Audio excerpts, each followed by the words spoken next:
പ്രിയമുള്ള സുഹൃത്തുക്കളെ, നമസ്കാരം. പുതിയൊരു വീഡിയോയിലേക്ക് സ്വാഗതം. ജനുവരി മാസത്തിൽ 2 മാസത്തെ ക്ഷേമ പെൻഷനാണ് 3200 രൂപയാണ് നമുക്ക് ലഭിച്ചത്. ഈ 3200 രൂപ ലഭിച്ച എല്ലാ ആളുകളും കാണുക. മാർച്ച് മാസം വീണ്ടും 3200 രൂപയിലേക്ക് ക്ഷേമ പെൻഷൻ എന്നുള്ള ചില സൂചനകളൊക്കെയാണ് ലഭിക്കുന്നത്. അപ്പോൾ എല്ലാവരും വീഡിയോ പൂർണ്ണമായും തന്നെ ഒന്ന് കാണുക, ചാനൽ സബ്സ്ക്രൈബ് ചെയ്യുക, വീഡിയോ ലൈക്ക് ചെയ്യുക. നമുക്ക് നോക്കാം, നമ്മുടെ സംസ്ഥാനത്ത് ക്ഷേമ പെൻഷൻ വിതരണവുമായി ബന്ധപ്പെട്ട് വളരെ സുപ്രധാന തീരുമാനങ്ങളൊക്കെ കൈക്കൊണ്ടിരിക്കുന്ന ഒരു സാഹചര്യം കൂടിയാണ്. പല ആളുകളും ഇപ്പോൾ നമ്മളോട് ചോദിച്ചു കൊണ്ടിരിക്കുന്ന ഒരു കാര്യമാണ്, മാർച്ച് മാസത്തിൽ സാമ്പത്തിക വർഷം അവസാനിക്കുകയാണ്, 3200 രൂപ ക്ഷേമ പെൻഷൻ തന്നെ നമുക്ക് ലഭിക്കില്ലേ?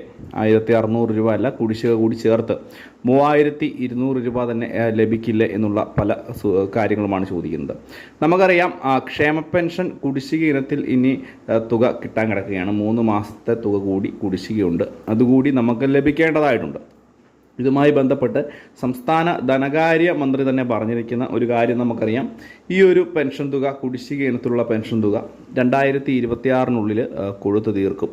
ഇതിൻ്റെ പ്രാരംഭഘട്ടം എന്ന നിലയ്ക്കാണ് 2 ഗഡു കുടിശ്ശിക സംസ്ഥാന സർക്കാർ വിതരണം ചെയ്തത്.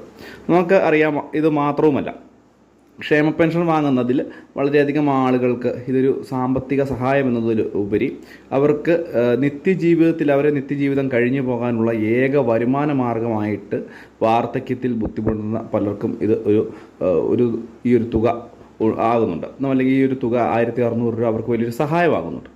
അതുകൊണ്ട് തന്നെ അവർക്ക് ഇനിയും പെൻഷൻ തുക വർദ്ധിപ്പിക്കാനുള്ള നടപടികളുമൊക്കെ ആയിട്ട് സംസ്ഥാന സർക്കാർ മുന്നോട്ട് പോവുകയാണ്. മാത്രവുമല്ല, ഈ മാർച്ച് മാസത്തിൽ 2 മാസ തുകയുടെ വിതരണം ഉണ്ടാകും എന്ന് പലരും പറയുന്നുണ്ടല്ലോ എന്ന് ചോദിച്ച് പല ആളുകളും എനിക്ക് മെസ്സേജ് ചെയ്തിരുന്നു.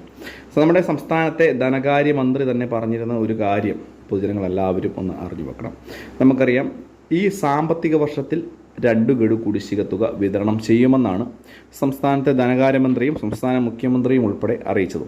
ആ തുക കറക്റ്റായിട്ട് തന്നെ അവർ വിതരണം ചെയ്യുകയും ചെയ്തിട്ടുണ്ട്. അതായത് മാർച്ച് മാസം വരെയാണ് ഒരു സാമ്പത്തിക വർഷം നമുക്ക് ഉണ്ടാവുക. അതായത് ഏപ്രിൽ മുതൽ മാർച്ച് വരെയുള്ള സമയത്താണ് ഒരു സാമ്പത്തിക വർഷം. ഈ സാമ്പത്തിക വർഷത്തിൽ 2 മാസത്തെ തുക വിതരണം ചെയ്യുമെന്ന് പറഞ്ഞു. അത് വിതരണം ചെയ്ത് കഴിഞ്ഞിരിക്കുന്നു. ഇത് കൂടാതെ തന്നെ അടുത്ത ഗഡു അല്ലെങ്കിൽ കുടിശ്ശിക ഉൾപ്പെടെയുള്ള അടുത്ത ഗഡു വരുന്നത് വിഷുവിന് ആയിരിക്കും എന്നുള്ള റിപ്പോർട്ടുകളാണ് ഇപ്പോൾ ലഭിക്കുന്നത്. പ്രത്യേകിച്ച് 1600 രൂപ വീതമുള്ള 2 ഗഡു ഈ ഒരു മാസം ലഭിക്കില്ല.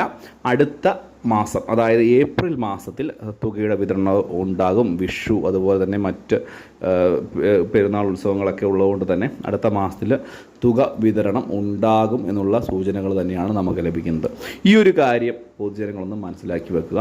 ജനുവരി മാസത്തിൽ ക്ഷേമ പെൻഷൻ കിട്ടിയ എല്ലാ ആളുകൾക്കും 3200 രൂപ 1600 രൂപ കിട്ടിയ എല്ലാവർക്കും ബാധ്യമായിട്ടുള്ള ഒരു അറിയിപ്പാണിത്. അപ്പോൾ വളരെ പ്രാധാന്യമറിയിക്കുന്ന അറിയിപ്പാണ്. എല്ലാവരും വീഡിയോ പരമാവധി ഷെയർ ചെയ്ത് കൊടുക്കുക, മറ്റുള്ള ആളുകളിലേക്ക് എത്തിക്കുക. ചാനൽ ആദ്യമായിട്ട് കാണുന്നവരാണെങ്കിൽ ചാനൽ ഒന്ന് സബ്സ്ക്രൈബ് ചെയ്ത് വെച്ചേക്കുക. ഫേസ്ബുക്ക് വഴി വീഡിയോ കാണുന്നവർ ഫേസ്ബുക്ക് പേജ് കൂടി ഫോളോ ചെയ്യുക. നമുക്ക് മറ്റൊരു ഇൻഫർമേറ്റീവായ വീഡിയോയുമായി വീണ്ടും കണ്ടുമുട്ടാം. Bye friends.